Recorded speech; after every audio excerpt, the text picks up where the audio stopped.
السلام علیکم۔ وعلیکم۔ میری روٹین ہوا کرتی تھی کہ میں صبح شام کے اذکار اور رات کو سونے سے پہلے اذکار ضرور پڑھا کرتی تھی۔ تو ایک دن میرے ساتھ ایسے ہوا کہ میں سستی میں اور بس صبح کے بھی نہیں پڑھ سکی، پھر شام میں بھی میں سوچ رہی تھی ابھی پڑھتی ہوں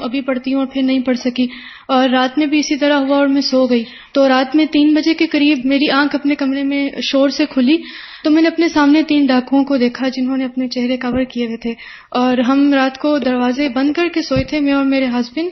لیکن وہ کھڑکیاں کھول کر اندر داخل ہو گئے اور ہمارے بیڈ روم کے بھی اندر داخل ہو گئے۔ تو میرے ہسبینڈ نے ریزسٹ کیا تو انہوں نے ان کو قتل کر دیا۔ اس گھر میں ہم دونوں اکیلے رہتے تھے اور میرے ساتھ میری ایک چھوٹی نند تھی۔ تو جو سب سے پہلی بات میرے ذہن میں آئی وہ یہ کہ میں نے حفاظت کی دعائیں نہیں پڑھی، میں نے اذکار نہیں پڑھے، اور اس وقت جس طرح ہم سو کر اٹھے تھے بغیر دوپٹے کے وہ بیڈ روم کے اندر، اور گھر کے دروازے کھلے اور ہم لڑکیاں اکیلی اور 3 نقاب پوش ڈاکو، اتنا خوفناک منظر تھا۔ اور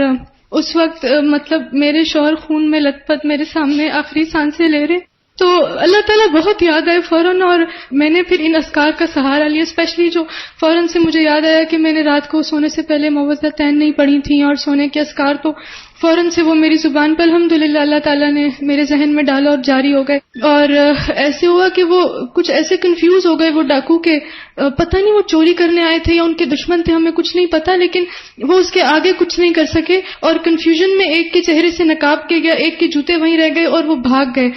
اور میں گھر میں اکیلی تھی۔ لیکن الحمدللہ اللہ تعالیٰ نے جو ہی میں نے یہ اذکار پڑھنا شروع کیے، میں نے اپنے اندر ایک ایسی غیر معمولی طاقت محسوس کی، اور بہت ساری مشکلات تھی، جیسے میں نے فون اٹھایا تو میرے پاس کریڈٹ نہیں تھا، PTCL خراب تھا،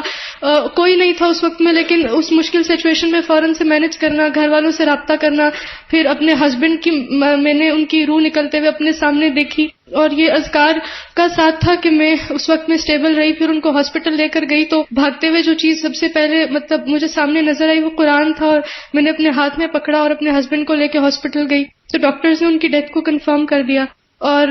جو ہی مطلب ڈاکٹرز نے پوچھا کہ یہ آپ کے کیا لگتے ہیں، میں نے بولا یہ میرے ہسبینڈ نے، تو انہوں نے کہا یہ تو ایکسپائر ہو چکے۔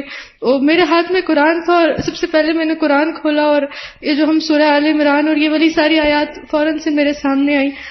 تو کہنے کا مقصد یہ ہے کہ اس سارے وقت میں جو چیز میرے ذہن میں آ رہی تھی کہ میں حفاظت کی دعائیں نہیں پڑھ سکی، میں سونے سے پہلے یہ اذکار نہیں پڑھ سکی، اور الحمدللہ جب میں نے ان کو اس وقت سارے وقت میرے زبان پہ یہ اذکار تھے تو میں نے اپنے اندر ایک ایسی طاقت محسوس کی جس نے اس وقت مجھے اتنا نڈر اور بے خوف بنا دیا کہ میں اس ساری سچویشن سے ایسے گزر گئی کہ مجھے پتہ نہیں چلا۔ میری شادی کو صرف 6 مہینے کچھ دن ہوئے تھے، میرا پہلا بیٹا میرے ہسبینڈ کی 2 months کے بعد پیدا ہوا، لیکن ان مشکل ترین سٹیجز پہ میں نے اللہ تعالیٰ کو اپنے اتنے ساتھ محسوس کیا صرف ان اذکار کی مدد سے۔ پھر میں نے اپنی عدت کے لیے یہ ٹارگٹ سیٹ کر دیا کہ میں نے انشاءاللہ تعالیٰ ان سب دعاؤں کو زبانی حفظ کرنا ہے، اور ایاک نستعین ساری اور یہ سونے کے اذکار ان سب کو میں نے الحمدللہ حفظ کیا۔ اور میرے ہسبینڈ یہ 3 بجے کا واقعہ اور رات کو 2 بجے تک میرے ہسبینڈ فیس بک پہ بیٹھے ہوئے تھے۔ میں اب یہ سوچتی ہوں کہ اگر ان کو پتا ہوتا کہ میری زندگی کا صرف 1 گھنٹہ رہتا ہے تو وہ اس طرح ٹائم نہیں ویسٹ کرتے۔ بس اپنی موت کے لیے ہر وقت تیاری، اور اسپیشلی سونے سے پہلے ہمیں موت کی بہت زیادہ تیاری رکھنی چاہیے۔ اور اب الحمدللہ میں نے ان اذکار کو اپنا اوڑھنا بچھونا بنا دیا ہے، اور جب میں ان کو پڑھتی ہوں تو میں بہت زیادہ سیکیور فیل کرتی ہوں، اور اگر کبھی یہ مجھ سے مس ہو جائیں تو میں کانفیڈنٹ نہیں ہوتی، میں بہت انسیکیور فیل کرتی ہوں۔ اور یہ آپ نے بہت